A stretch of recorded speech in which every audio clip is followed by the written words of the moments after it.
Thank you, Heather, for joining me to talk about Soren Kierkegaard today.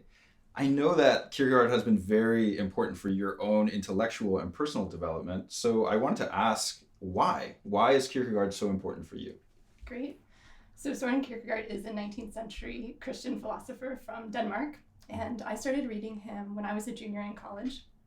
I was taking several different philosophy classes, and we were assigned Fear and Trembling in 3 separate classes. So it was this huge exposure all at once, and that's really when I started to take Kierkegaard seriously as a thinker. And then over time in graduate school, I studied him more, and he became what my advisor called a philosopher I would think with. So he really provided a framework or an orientation for me to think about a lot of issues in life. And so, how has Kierkegaard been important to you as a Christian? Kierkegaard is a Christian author, and he's a lot of fun in how he goes about bringing up very, very difficult Christian issues. And so I think that relates to my own experience of Christianity, how I relate to other Christians, where I want to, like Kierkegaard, preserve the difficulty of Christianity. To be a faithful Christian is an achievement that is not something you do and then you move on with your life. Your whole life is oriented towards that goal. But you can have those conversations with a lot of different people in ways that are relevant to their perspective, how they experience the world too. For sure. Yeah, and I appreciate you wanting to do this with me because I love Kierkegaard as well. And I have this distinct memory of reading him in college and thinking that I was going to be a lawyer. Like I was studying philosophy and I was telling my parents that I was going to go to law school and that was the plan. But secretly, I was just reading Kierkegaard all the time. And I had this internship during my junior year. And I remember commuting to the internship. I would be reading Kierkegaard and he would be challenging me about like, how are you going to live your life? How are you going to be a Christian? There's a strong existential push in his thought. And he's considered one of the fathers of existentialism, but from a Christian point of view. And so for me personally, he's been so important in just kind of pushing me to think about what it means to be a Christian and make my whole life an expression of the faith. So yeah, why don't we get into the text? When I asked you to talk about this text, you suggested a particular chapter. So where do you want to go in the text? Well, yes. So Works of Love is about the love commandment that Jesus takes from the book of Leviticus, that you should love your neighbor as yourself. And Kierkegaard addresses this and breaks it down into different phrases. And so there's the chapter on you shall love your neighbor. So I thought that we could go to some of the passages in chapter 2c. And I love that 2c. What is that about? It's just so, I don't know if this is Danish, but it's definitely Germanic. Yes. You have these subsections, you know, it's a bit much. Well, it's from Hegel. Right. So, okay, what were some of the things that you wanted to focus on? You're saying that one of the big things is the focus on you. Yes, exactly. So if we actually go to the end of that chapter, we'll see the difference between the me, the I, and the you. So maybe we could just read a few Yeah, lines. go for it. Yeah. Okay. So Kierkegaard writes this is page 98. It is characteristic of childhood to say, me want, me, me. It is characteristic of youth to say, I, and I, and I. The mark of maturity and the dedication of the eternal is to will to understand that this I has no significance if it does not become the you, the thou, to whom the eternal incessantly speaks and says, you shall, you shall, you shall. So here we see that God is addressing each person as the you, that we are the ones addressed by God, and that our duty is to love our neighbor. And so much of what this book is about is who the neighbor is. So I thought maybe we could talk a little bit about the controversy of who gets to be the neighbor. Yeah. What are your thoughts? Okay. So it's very easy in life to have these different categories of loves. Christians are familiar with that. And Christians often celebrate agape as the divine love of the neighbor. I will just say in my own life, I used to think that there were neighbors and then friends and family members. Maybe you have a spouse. So those are all separate types of love. But I always thought the neighbor was different, let's say, than the friend or the family member or the spouse. But Kierkegaard says that absolutely everybody is a neighbor, and that changes how you relate to the people you prefer or you love out of preference. So can there be any preference in the love of neighbor for Kierkegaard? This is the controversy. Okay. Because I thought he landed pretty squarely that there can be no preference. Exactly. And this is related to the parable of the Good Samaritan as well. Who is my neighbor? Exactly. Kind of being this question that's flippant or ironic in a sense, right? But it's such a strong command that the neighbor is the one in need. And that can be not only a person in like very explicit need, but every single person is your neighbor. Do you think that that is too wide a concept of the neighbor? Or do you, as you were saying, is it more realistic to say, actually, my family is my neighbor? This is my immediate circle, or the people who are in my circle of friends, or the people that God has put in my life. What do you think Kierkegaard would respond to that challenge, that actually God gives us specific neighbors rather than this kind of more universal understanding? I'm so glad we're getting into this. This is the controversy. Okay. So people are drawn to other people, and those are the preferences that we have, and we prefer people for their distinctions, right? So maybe you like a friend because he's funny, or he's useful, he's helpful. Those particular ways in which he's funny or nice to be around, whatever, those are the distinctions that draw you to him and not to somebody else. Kierkegaard thinks that that is a lower form of love, that even the pagans, he calls them pagans, even the pagans can celebrate particular love like that. But it takes a Christian to love the neighbor.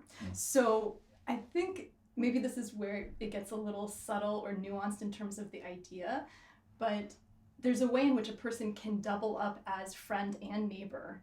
But when you love that person, you will have the commitment of loving that person as a neighbor, even when he stops being funny or stops being useful. Or so the neighbor love, maybe it's not compatible with preference, but it's always going to undergird those relationships, which I think is the best way to secure that love, right? That even when you don't prefer the person anymore, you still have this Christian obligation to love him or her.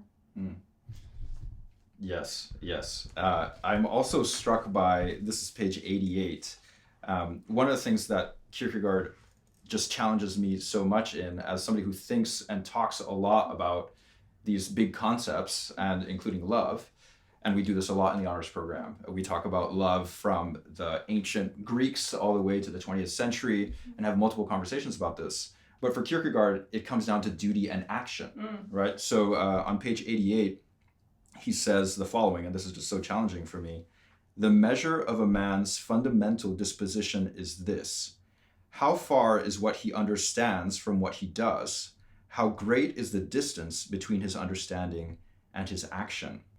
And he goes on to say, specifically in terms of the neighbor on 89, but at a distance, one's neighbor is only a figment of the imagination, right? So we can talk a lot about love, but it's a different thing to love your neighbor. And as you're saying, with that command, you shall love your neighbor, it's pointed to the reader and to every single human being.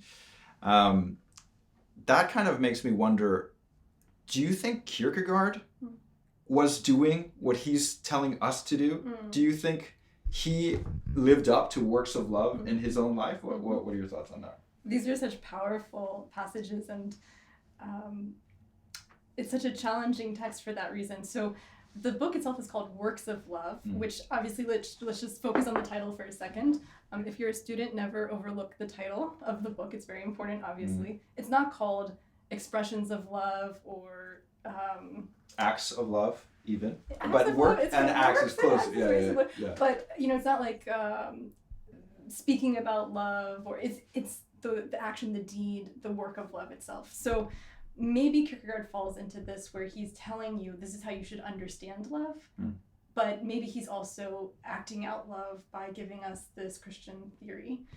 It's complicated for that reason, because it folds back on itself, where he's saying it's not enough to understand, you have to do. So whether this counts as a doing or not, I think it does, but that could be an open question. You mean the doing of writing this text Yes. and teaching us about what Yes. works of love For are? example, maybe reading it, discussing it, that also could be a work of love, although it seems as if it would be incomplete, or our only way of loving in the world should not be reading and writing and discussing, that we should have actual neighbors whom we sacrificially serve.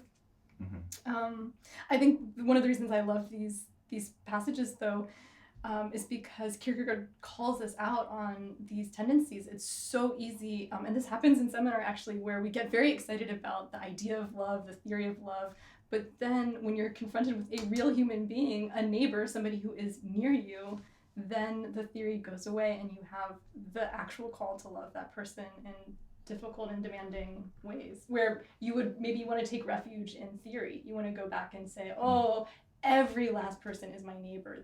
He talks a lot about equality in this text. Every neighbor is equally valuable, but those ideas are called up in how you actually live, how you treat people around you. Well, I just want to nerd out a little bit on one particular point of Kierkegaard's life, and that is Regina Olsen. Can you talk a little bit about love as it played out in Kierkegaard's own life, and even in his own Danish community in Copenhagen? How he was known by others. Was he known for his love? Was he known for either failing or achieving a certain level of love? What are your thoughts? Yes, so part and parcel of Kierkegaard's philosophy is his personal life, and this is completely fitting because he's an existential philosopher, so he's writing about subjectivity, about what it means to exist as a particular human individual in the world. So you cannot separate his biography from his ideas. And probably the most important part of his biography is his unrequited love with this young woman, Regina Olsen.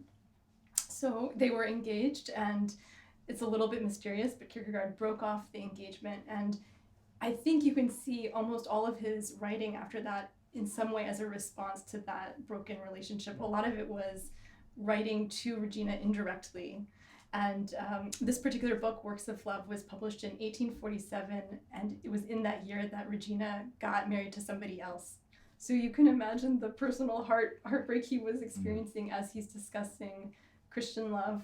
Maybe one of the reasons he puts the agape love of neighbor above the preferential love of eros is that he didn't have the fulfillment of that eros in his own life. Or he sacrificed that eros for the greater agape. Exactly. Yeah. Exactly. One last thing I wanted to bring up in this text is just one passage that struck me.